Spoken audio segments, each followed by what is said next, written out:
Okay, so we're going to go ahead and call Senate Committee on Revenue to order. Madam Secretary, please call the roll. Senator Buck. Here. Senator Dunyate. Senator Severs-Gansert. Senator Spearman. Here. Chair Neal. Here, please mark Senator Severs-Gansert present as she arrives.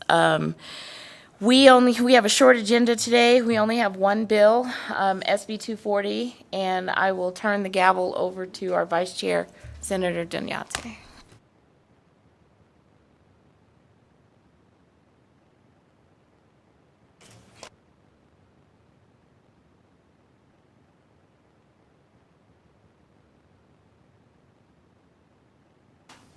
Thank you so much, Chair Neal. I will now go ahead and open the hearing for Senate Bill 240.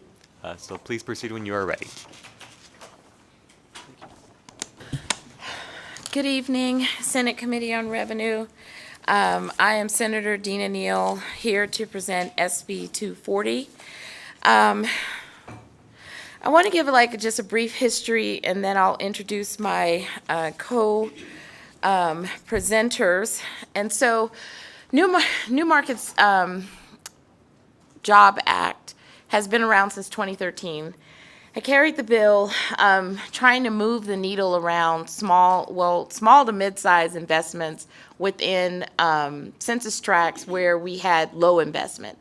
And so the bill moved out, and then we did a reauthorization in 2019 to continue to do the work of new market tax credits. And so we're back at the table again because we want to expand the program and do a little bit more with the new markets tax credits. And so basically the plan this time is to do a small business impact piece of legislation, and then also to allow the new markets to expand into LIHTC. And that is where my co-presenters come into play, which is Ms. Sandra Moore, and then we have Rachel Stern. And so they're going to talk about the two different parts of the amendments and the areas that we're planning on going into. And so I will turn it over to Sandra. We should get that on. Good afternoon. Thank you, Chairwoman Dina Neal, and fellow members of the Senate Committee on Revenue and Economic Development. My name is Sandra Moore. Everybody calls me Sandy. Please do. I'm a managing director at Advantage Capital. So I'm really excited to be here today to testify in support of SB 240 and also the Impact Amendment. But just before going into the Impact Amendment, I just want to say that Nevada New Markets Jobs Act has really been a great tool for us in creating high quality, high paying jobs in different businesses with high wages. Is something that we pay attention to.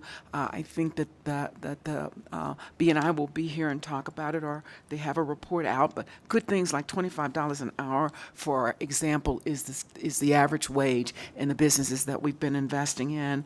A couple that I'll just draw attention to very quickly, Algorithmic Intuition. It's a medical equipment manufacturer in Reno, supports 95 jobs with an average wage of $87.50, and that's doing the multiple things that Senator Neal has driven and you all have driven with this bill, because it not only high wages but expanding the industries that we are growing in Nevada in places where they need to grow, distressed parts of our community. Another one I'll point out, Precision Opinion, a market research and polling company located in Las Vegas. Again, 264 jobs supported by 2026 with an average hourly wage of $26.50 with a low entry barriers. People go to work at Precision Opinion with a high school completion. So again, the New Market Jobs Act, as you all have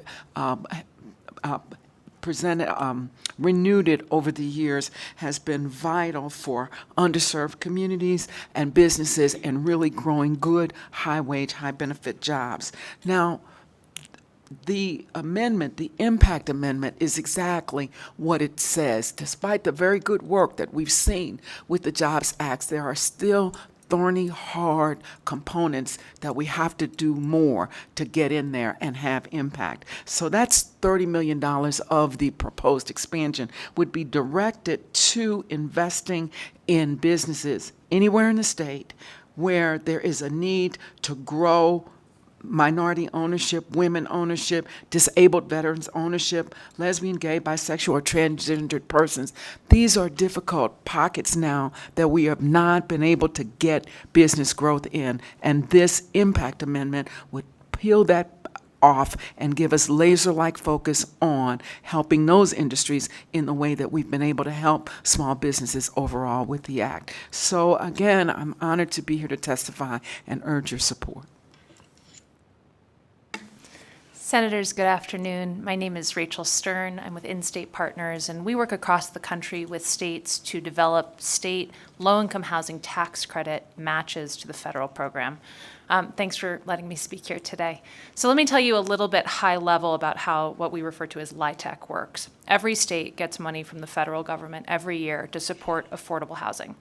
And when I say affordable housing, I mean multi-tenant, multi-unit, often mixed income housing, where the units are maintained as affordable for folks that are 60% area median income and below.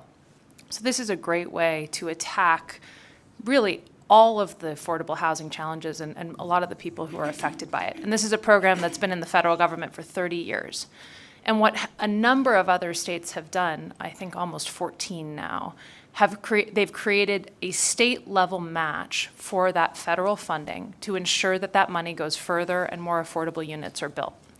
Now, the state currently has a state tax credit matched to that federal program, but as the amendment suggests today, there will be more usability for developers as it is drafted now, and it's really an expansion of an existing program to ensure those dollars are going further.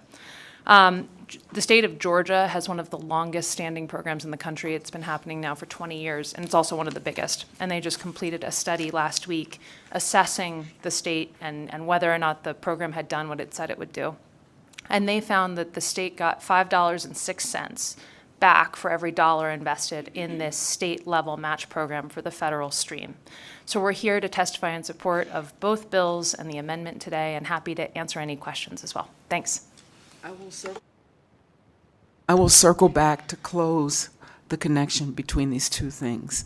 As the Senator Neal pointed out, the key is that the hole in the donut in these distressed communities in this state, and we've seen this around the country, is the lack of connectivity between driving job creation with high wages and having affordable housing. That is the hole in the donut to the revitalization of some of the toughest places in Nevada and in other states. And we know that connecting these two in the ways that are proposed in 240 will close that gap here.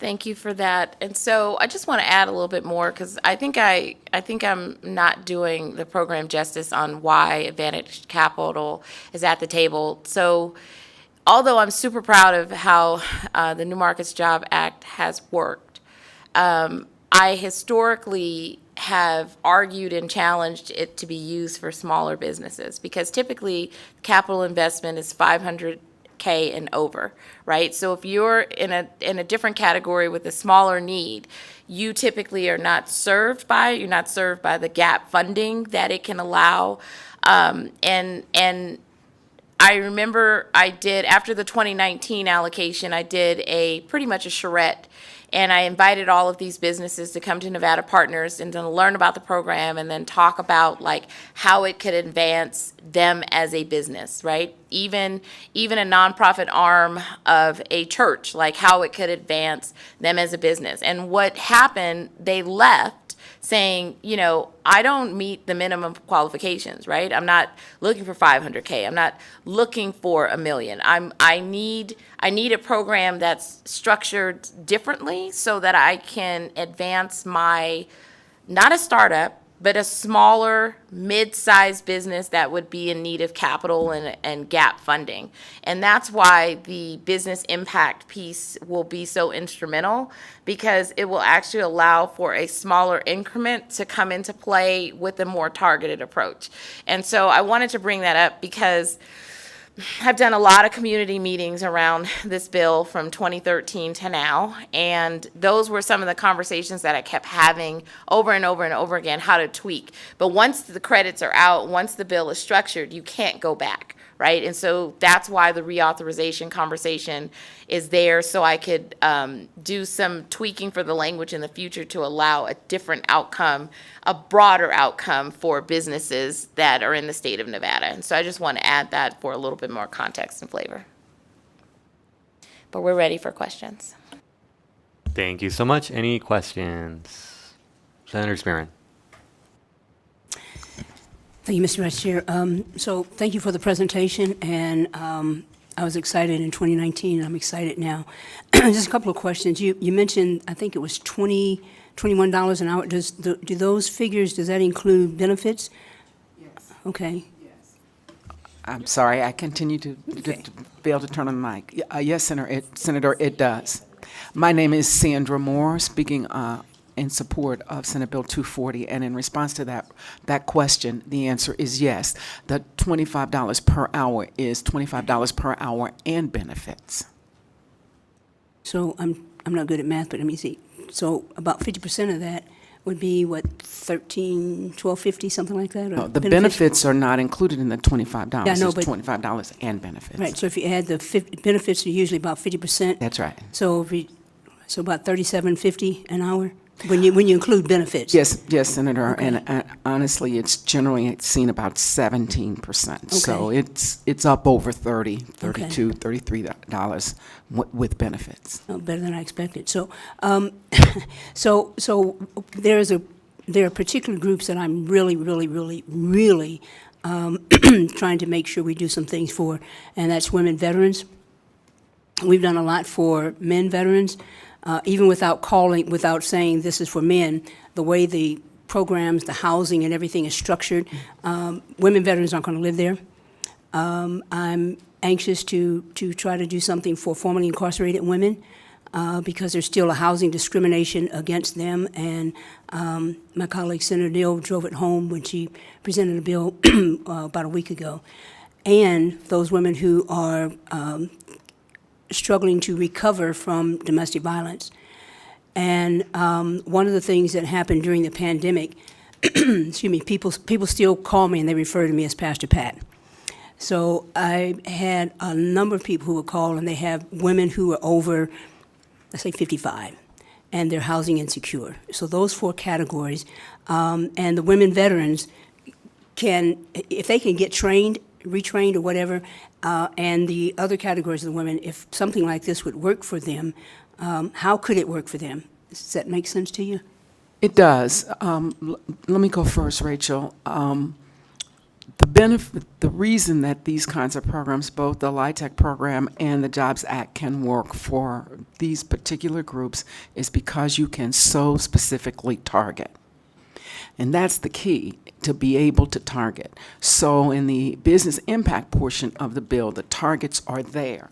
And once you target, the targets are minorities, women, disabled veterans. Once you have the ability to target, then you can carve into that and even sub-target. So I feel very confident telling you that this kind of bill that is that focused and targeted could reach the populations that you're referring to, because it is the intent is clear inside of the bill. And the same is true for LIHTC. I will yield to Rachel to talk a little bit about how you can target there. Rachel Stern on the record, supporting the bill. So how the low-income housing tax credit application works now is every year the state puts out what they refer to as the QAP. And within that QAP, there are certain targets that they are asking developers to meet. And that could be population, that could be rural, that could be urban, that could be women veterans. And developers apply with their proposed project every year, and they get scored based on the metrics that the state has determined to be most important and impactful for the state that year. And this program happens for the federal stream of money and for the state stream of money. So the state is designating which groups need to be served the most, and developers need to build and target those specific groups in order to get any of these tax credit dollars towards their project. Sandra Moore speaking in support again, and there's no other tool that allows you to target on affordable housing except the LIHTC tool. And we've seen it, a project that we recently completed in 2022 was so targeted, it was affordable housing for folks living with AIDS. That's how narrowly you can target when you've got that state tool. Sure. And so, disabled veterans, and one of the reasons why I continue to push for women veterans is because there were some women who were in combat, who were riding in Humvees or tanks or whatever, and have TBI. You can't see that. Well, sometimes you can. You can't see that. Some who are recovering from military sexual trauma and other things associated with that, substance abuse and that sort of thing. So is it just physical disabilities, or in a rating by the VA? Is that kind of where you are? It is not just physical disabilities. It is, the core is the housing need. So being able to identify, for the state to identify where the housing need is, disabled women veterans who are suffering from socio and emotional. That targeting will just draw developers who want to take the tool and build for that population. Thank you. Thank you so much. Senator Severs-Gansert. Thank you, Mr. Vice Chair. So you're going to have to help me a little bit. I walked in late, and so I need to have a better understanding of the equity, a qualified community development entity, because there's two pieces that I see in here. Part of it is around capital, and part of it is around businesses, like investing in certain types of businesses, but the other one is affordable housing or attainable housing maybe, and it seems like we keep having a conversation about housing, but not necessarily the businesses. So are these funds eligible to either of those, is my first question, and then I have a follow-up question too. So there is the Jobs Act renewal and expansion, which is targeted to business and job growth in the state of Nevada, as has historically happened. I think there will be others from the state who will testify on this, but the Jobs Act has returned $10.55 for every dollar invested and created nearly 2,600 jobs. That will be expanded. Then what we've learned is that there are subsets of businesses that need some additional oomph in order to get at them. And that is the Business Impact Amendment, which will then target $30 million from the big fund to these businesses. And this is where we got into some of the discussion about the targeting. It would be for minority-owned businesses, women-owned businesses, disabled vets businesses. So there is clearly business targeting in this expansion. And then the part that I think you walked in on is we were talking about the connection between that and the LIHTC amendment, which my colleague Rachel was speaking on. Okay, and the LIHTC amendment is the housing piece? Correct. Okay, can you just tell me a little bit? It's not in our notes here, so I just need to understand, like, what, if that's just so you've got 30 million for small businesses and then 170 million? Or, because the whole thing is 200 million? So it's probably going to be a little bit less than that. So it was uploaded late, but there should be an exhibit. All right, so I can read through this. I didn't see this, so I'll go through this and read this. So I'll just jump ahead to another question. So it's $200 million in tax credits against insurance premium tax, and so does that create a $200 million fiscal note? The way, Senator Dina Neal, for the record, the way that we're trying to do it is to make sure that, number one, there's no overlap. So the existing reauthorization would take the existing 200 million that's on the books now and just extend it. So we're trying to make sure that the dates do not overlap, so there's a double credit or double hit to the general fund. So you know how it works, where you take the money off the sheets, and so the money would remain off the sheets until that extended period of time, the 200 million that's currently in the credit pool. Thank you. And so when I was looking at the 2019, it said they were issued or available, how should I say that? They were set aside somewhat in 2019, but they couldn't be used till after 2021, a certain date in 2021. And so when you're looking at this, it's sort of the same thing. You're going to establish them and they can be used after a certain date. Are you trying to make sure that you're refilling the $200 million bucket, or are you trying to add $200 million? Refilling. Refilling the bucket. Okay, thank you. Any other questions? Okay, we'll go ahead and move on to testimony. So if there's anyone that would like to testify in support of this bill, we'll start with testimony in support, and then we'll move to opposition and neutral. We ask folks to please keep their comments to 2 minutes each. Is there anyone in Carson City that would like to testify in support?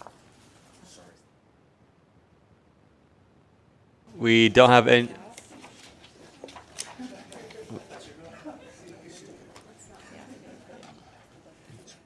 When you're ready. Thank you, Vice Chair and members of the committee. We'd like to thank the sponsor for bringing this bill forward. It is an important piece of legislation that has been very functional for the length that it has been introduced. We appreciate the work that has been done on this piece, and we urge your support. Thank you so much. Thank you so much. Anyone else in Carson City?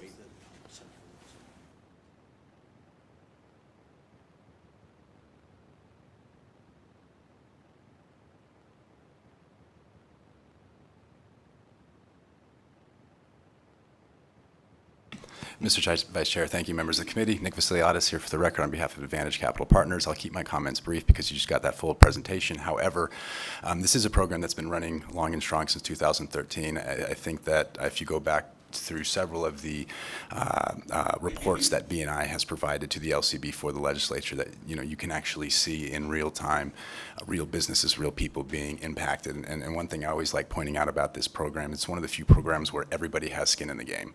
Both the state, the CDE, and the business has skin in this game. And so you are either incentivized for everybody to succeed together, or we're all going to fail together. And that's one of the things that I think is actually pretty impressive about this is that there is a unity. It's not just a CDE getting the money and running, or a business getting the money and running, and the state being stuck on the hook. There's actually clawback provisions in these bills for the state if there ever is any kind of issues that we see. But I do like pointing out that this is one of those few pieces of legislation where truly everybody has skin in the game to see that small business succeed. Thank you, Mr. Chair. Thank you so much. Anyone else in support? And for the record, the first one was Mr. Dylan Keith from the Vegas Chamber.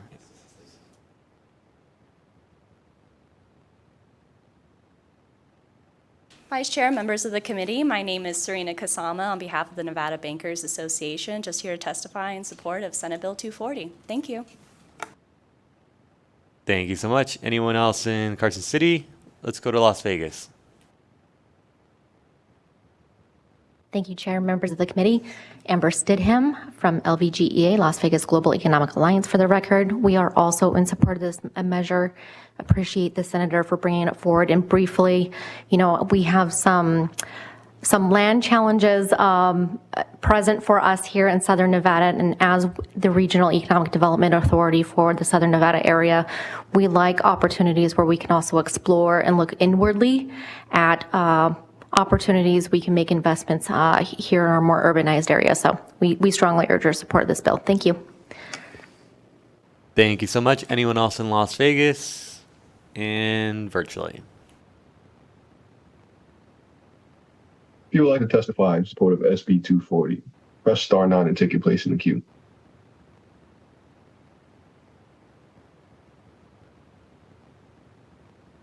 Chair, we have no callers willing to testify in support at this time. Thank you so much. Let's go to opposition in Carson City, Las Vegas, and virtually.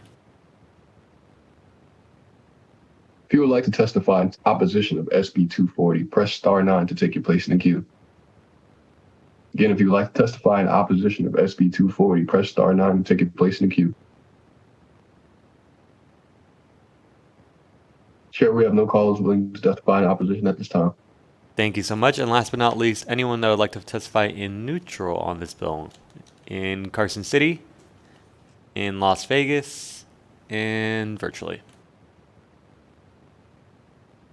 If you would like to testify neutral for SB 240, press star 9 to take your place in the queue.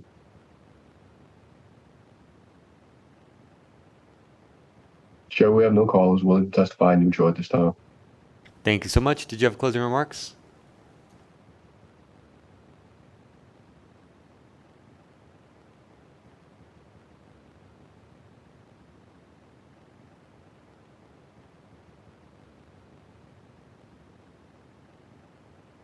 So, Senator Dina Neal, for the record, I just want to thank everybody for, number one, listening to the bill presentation, SB 240. The amendments are still a work in progress. We're going to be able to present a holistic amendment to the committee. And so I thank you for your time, and then I will allow my two co-presenters to have some final comments. This is Sandra Moore, again, support of SB 240, and I thank you all I thank you, Senator, for bringing the bill forward. Thank you all for hearing what we have to say today. And I will end by saying, because we've had this tool and the idea now of expanding it so that we would have more to be able to focus on smaller businesses and focus on housing. But because we've had this tool during the worst pandemic, or one of the biggest economic crises of the last 100 years, we were able to hold businesses until they were ready to go again. We were able to support businesses when they were ready to go again. And then there were businesses that actually grew during that pandemic, and it was only because we had the Jobs Act, and this would be an expansion of that. Rachel Stern for the record, and I just want to say thank you, Senator, for bringing this forward. It really speaks so highly of the state when you conceptualize all of these problems together, because they are two sides of the same coin, of businesses finding workers who have places to live near their businesses and the communities that they serve. And so Nevada is really cutting edge in putting these together, and we strongly support it. Thank you for your time today. Thank you so much. At this time, I will go ahead and close the bill hearing on Senate Bill 240 and turn it back to Chair Neal.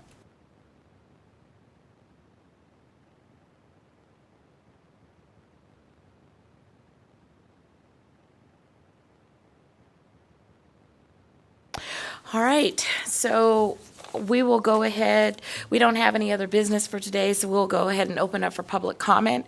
Is anyone here in Las Vegas, not Las Vegas, but Carson City for public comment? Okay, is there anyone on BPS on the phone line for public comment? If you would like to provide public comment, press star 9 to take your place in the queue.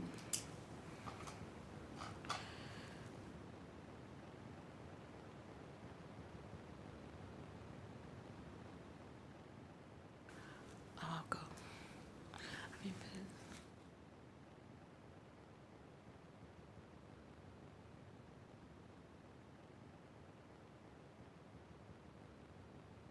Caller, last 3 digits 548. Press star 6 to unmute yourself. Hello, good afternoon, Chair Neal, Vice Chair Donate, and members of the committee. Thanks for the opportunity. I know this is a public comment. I tried to testify in support of the impact allocation, including in the proposed amendments. For the record, I am Nick Steele, Executive Director of Access Community Capital, a loan fund formed and focused on providing access to affordable capital to small businesses throughout Nevada. Our organization has seen firsthand the detrimental impact of high interest loans and predatory debt on good cash flowing businesses. The legislature has done exceptional work in the past few sessions to address these situations by supporting a competitive approach, providing business owners with reasonable alternatives. That's why, in part, our portfolio is comprised of over 65% women-owned and over 70% minority-owned businesses. We agree with Chair Neal. The impact allocation is a remarkable solution that will have an outsized positive impact on the ability of small businesses to grow, expand, hire more employees, and create real economic impact. As a mentor of business owners and a lender to small businesses, I see the challenges our companies are facing. There are so many great businesses in our state that simply need access to capital to catapult their businesses from solopreneur to a firm with multiple employees, from a business localized in Reno or Sparks to operations in Clark County. As proposed, the impact allocation provides a pathway to make those investments into quality companies. While the tax credit structure can sometimes be confusing, the outcome is simple. This program provides investors with tax credits on investments made into qualified, active, low-income community businesses. These investments provide below market rate equity or debt capital to qualifying businesses or real estate projects. This type of capital is transformational not only for the business, but the business owner and their community. We see these investments strengthening manufacturing companies, warehouse suppliers, retail, industrial, logistics, and other industries, and we've already taken survey of businesses that would benefit. Again, we offer our support for Senate Bill 240, and thanks, committee. Have a great day. Thank you for that public comment. Madam Secretary, since he couldn't get in on support, can we just add him to support? Okay, thank you. All right, is there anyone in Las Vegas for public comment? Okay, seeing none, we will adjourn Senate Committee on Revenue.